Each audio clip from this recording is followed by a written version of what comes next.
त्रिशूलमुण्डधारिणी धराविघातहारिणी गृहे गृहे निवासिनी भजामि विन्ध्यवासिनी। दरिद्रदुःखहारिणी सदा विभूतिकारिणी वियोगशोकहारिणी भजामि विन्ध्यवासिनी।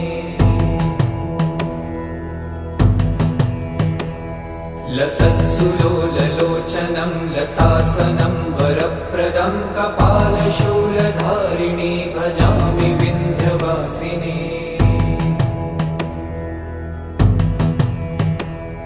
कराब्जदानदाधरां शिवा शिवां प्रदायिनी वरा